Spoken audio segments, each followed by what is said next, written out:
Demang Purbo mempersembahkan sebuah karya S.H. Mintarja, seri Api di Bukit Menoreh, Jilid 9, bagian yang pertama. Pada akhir jilid 8 yang lalu, Tohpati mengajak Sumangkar untuk pergi berdua melakukan pengamatan ke Sangkal Putung. Apakah tugas mereka akan berlangsung mulus, atau apakah ada halangan yang akan dialami mereka? Mari kita ikuti pada bagian ini.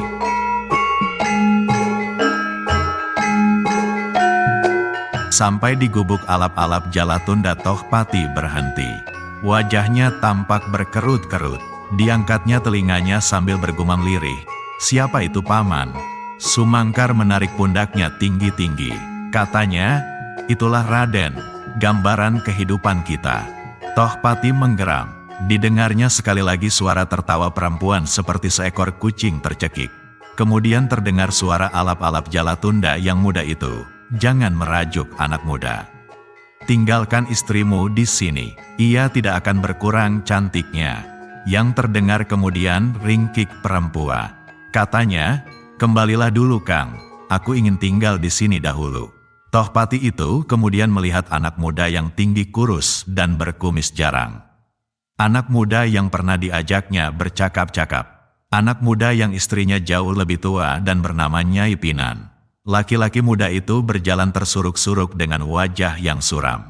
Sekali ia berpaling, dan terdengar istrinya berkata, "Kang, aku akan segera kembali membawa sepotong daging rusa untuk Kakang." "Bukankah Kakang senang makan daging rusa?" Laki-laki itu mengangguk, dan kembali ia berjalan meninggalkan gubuk itu diiringi oleh suara tertawa istrinya dan alap-alap Jalatunda.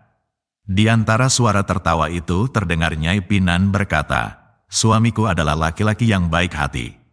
Laki-laki muda yang bertubuh kurus itu berhenti sesaat mendengar pujian istrinya. Namun kemudian ia berjalan kembali. Tetapi alangkah terkejutnya ketika tiba-tiba sebuah tangan yang kuat menyambar bahunya. Ketika ia berpaling, maka tubuhnya terputar dengan kuatnya. Laki-laki itu sesaat seakan-akan kehilangan kesadarannya. Namun ketika ia menengadahkan wajahnya, ia bertambah terkejut lagi. Dilihatnya sepasang mata Tohpati seolah-olah memancarkan sinar api yang merah membara. Laki-laki muda itu tidak mengerti apa yang harus dilakukannya, sehingga dengan gemetar ia menyeringai ketika tubuhnya diguncang-guncang oleh tangan Tohpati yang serasa akan meremukkan tulangnya.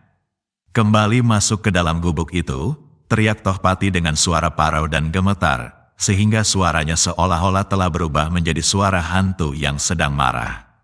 "Masuk kembali ke gubuk itu." Seret perempuan itu keluar. Perempuan yang pernah kau larikan dari suaminya. Laki-laki muda yang tinggi kurus dan berkumis jarang itu menjadi semakin bingung. Ia kini benar-benar kehilangan akal. Dengan demikian maka ia masih saja berdiri dengan mulut ternganga. "Ayo masuk kembali ke dalam gubuk itu," teriak Macan Kepatihan dengan marahnya. Laki-laki itu benar-benar menjadi kebingungan, sehingga tanpa sesadarnya terloncat jawabannya, "Tetapi Tuan, ia masih ingin tinggal di sana." "Ambil perempuan gila itu, seret keluar kalau tidak mau dilemparkan dari perkemahan ini." Otak laki-laki kurus itu kini seolah-olah menjadi seperti baling-baling yang dipermainkan angin. Kalau angin itu bertambah kencang sedikit saja, maka ia akan semakin kencang berputar, dan tidak mampu untuk mencoba berhenti dengan sendirinya. Dalam kebingungan itu tiba-tiba terdengar suara alap-alap Jalatunda dengan garangnya, "Hei, siapa di luar?" Laki-laki kurus itu tidak dapat menjawab. Mulutnya benar-benar serasa terbungkam, sehingga sekali lagi terdengar suara alap-alap Jalatunda, "Siapakah laki-laki gila yang mengumpat-ngumpat itu?" Demikian marahnya Macan Kepatihan mendengar kata-kata itu, sehingga bibirnya menjadi gemetar, dan bahkan tak sepatah kata pun yang dapat melontar dari bibirnya. Dalam pada itu terdengar suara perempuan dari dalam bilik itu, "Ah, jangan marah, Kang.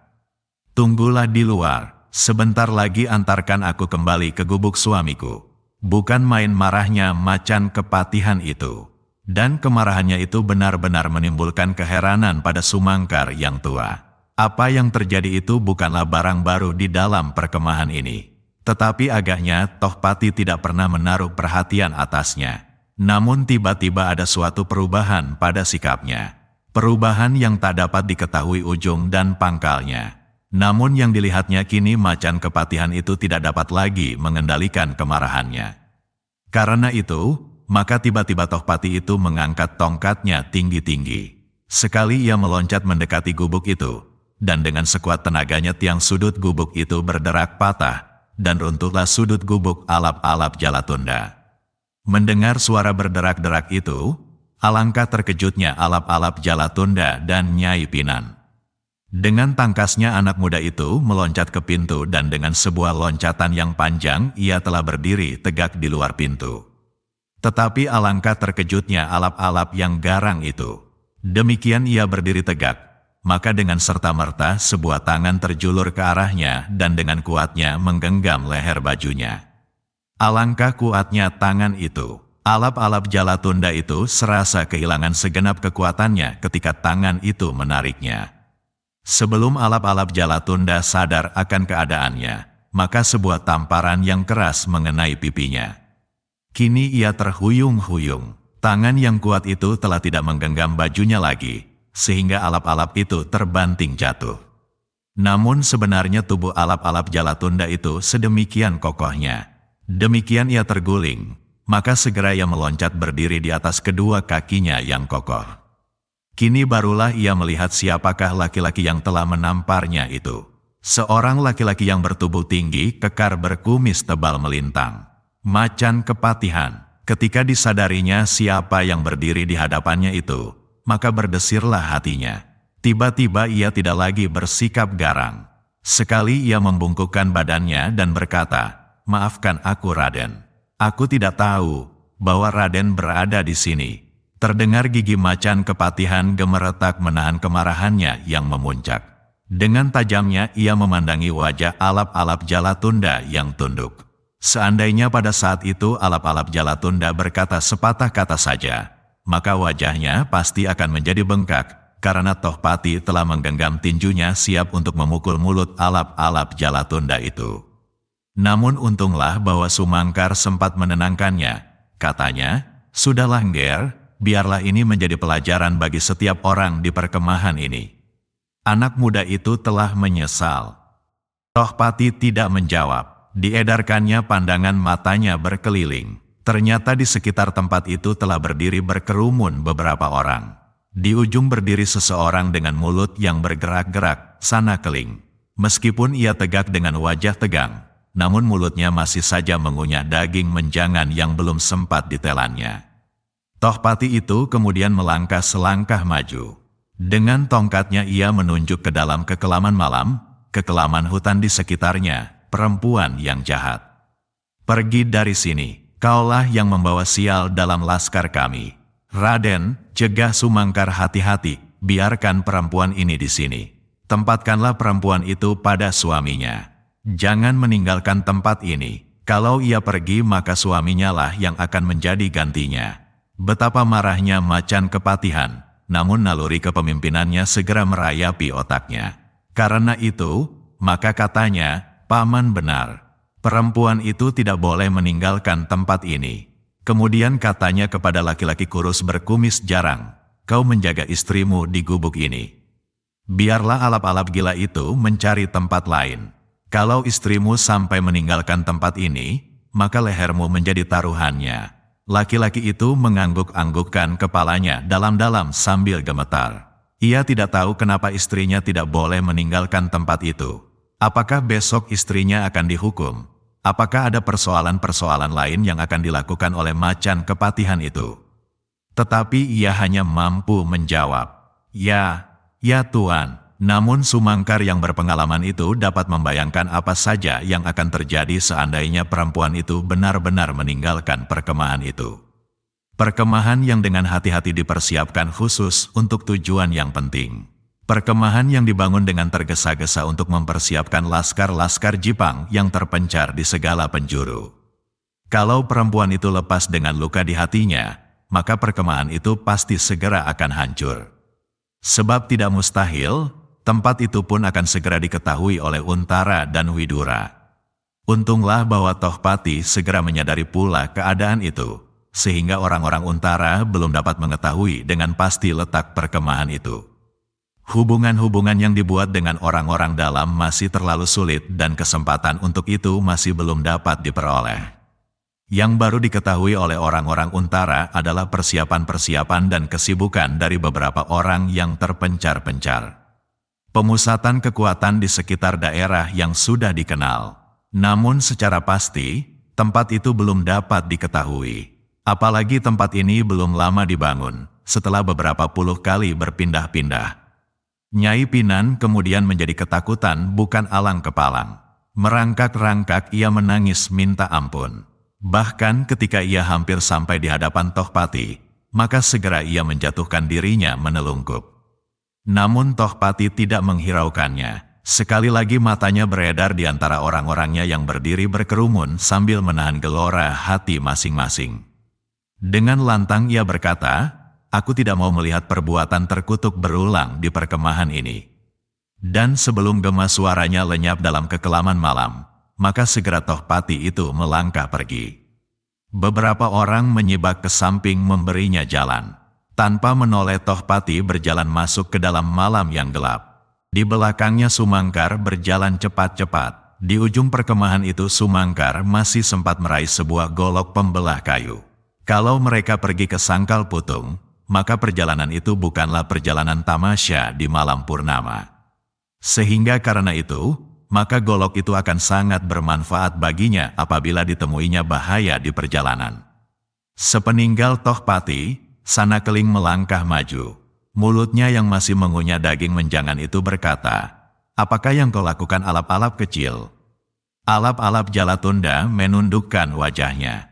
Terasa darah yang seakan-akan menggelegak, namun ia tidak berani berbuat apa-apa. Meskipun demikian terasa juga bahwa telah terjadi suatu perubahan sikap pada Tohpati yang garang itu. Meskipun pratanda yang juga bergelar alap-alap Jalatunda itu belum menjawab, namun dengan melihat Nyai Pinan yang masih merangkak-rangkak, segera Sanakeling dapat menduga apa yang telah terjadi. Karena itu, maka gumamnya di dalam mulutnya, karena itu aku tidak mau berurusan dengan perempuan. Perempuan di mana-mana dapat menimbulkan persoalan. Dunia ini dapat menjadi sedemikian indah dan menggairahkan karena perempuan. Namun dunia ini dapat berubah menjadi neraka juga karena perempuan.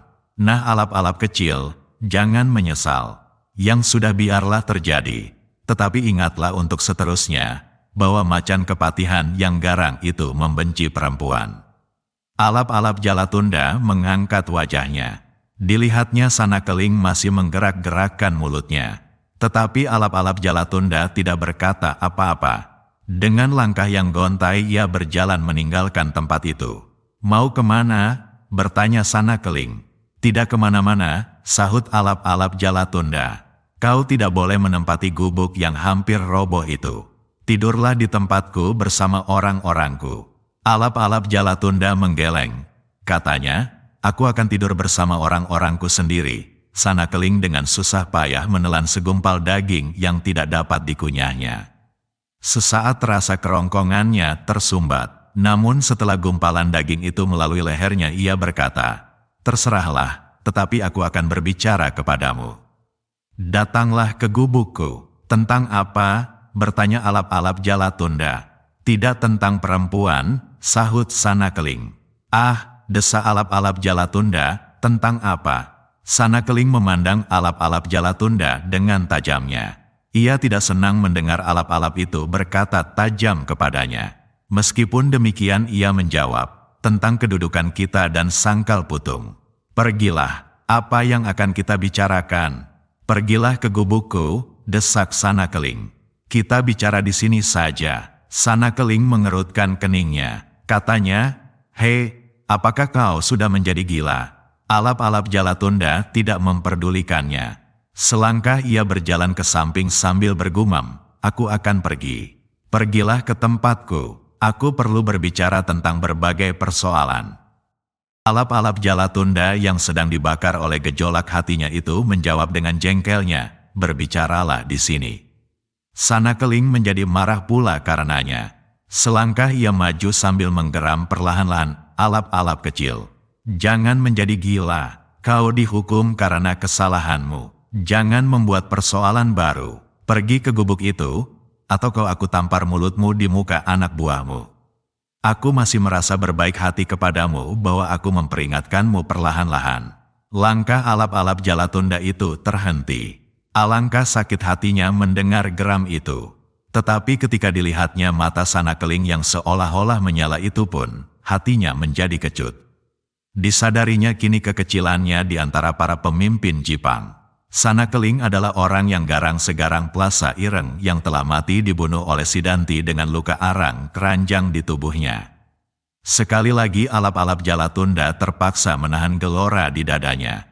Ditelannya kepahitan itu meskipun hatinya tidak ikhlas. Karena itu, maka ia menjawab pendek, "Ya, aku akan pergi ke sana." Sanakeling menarik nafas panjang, namun matanya masih saja menyalakan kemarahannya. Dengan langkah yang berat ia berjalan meninggalkan gubuk itu sambil memperingatkan perempuan yang masih saja menangis sambil duduk di tanah. Ingat semua kata-kata macan kepatihan supaya nyawamu tidak dicabut dengan tongkatnya yang mengerikan itu.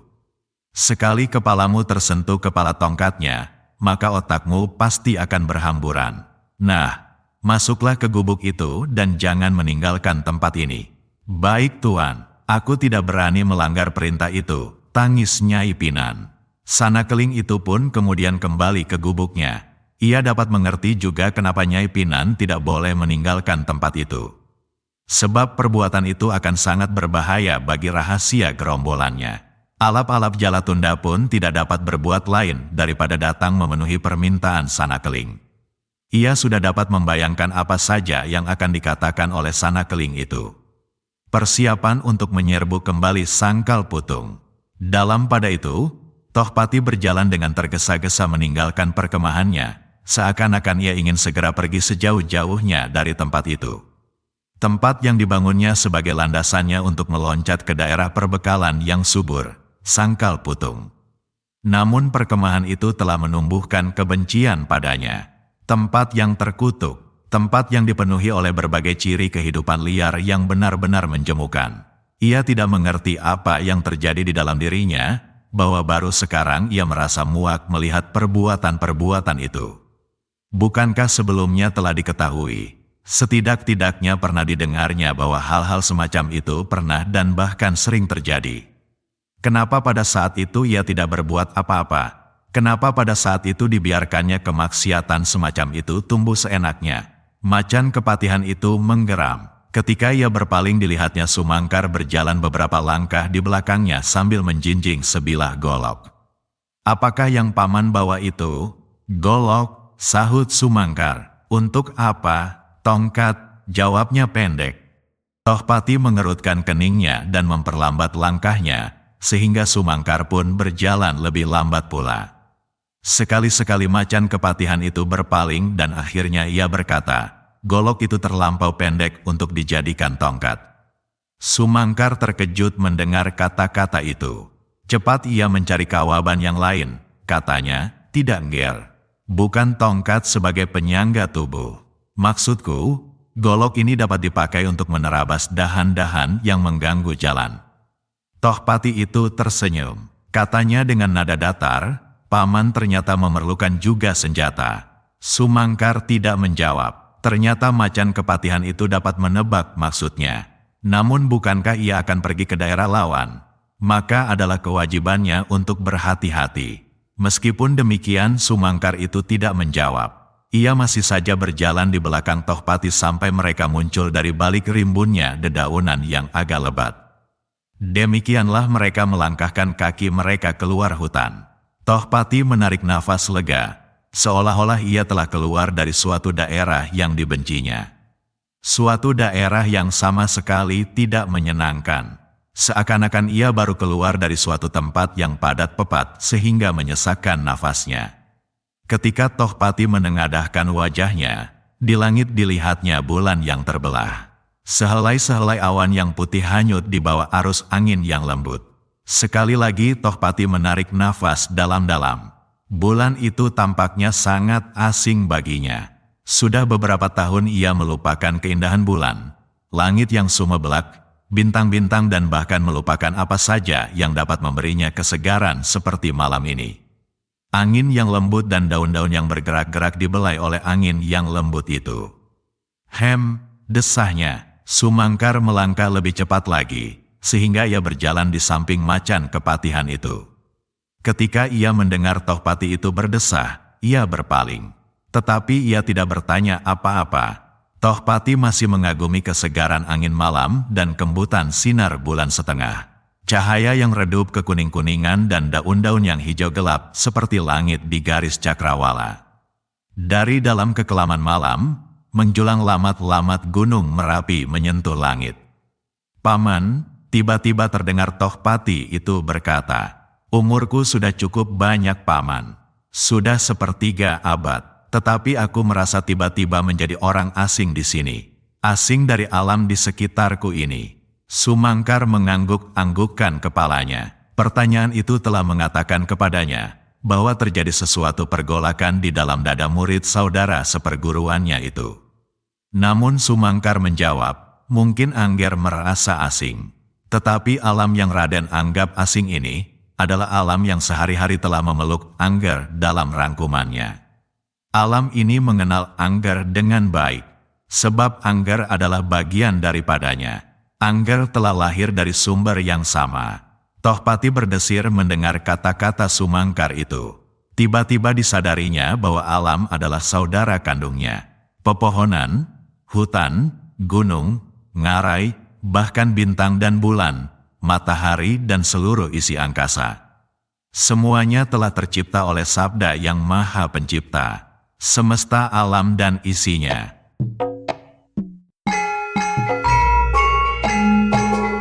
Demikianlah jilid ke-9 bagian pertama ini berakhir.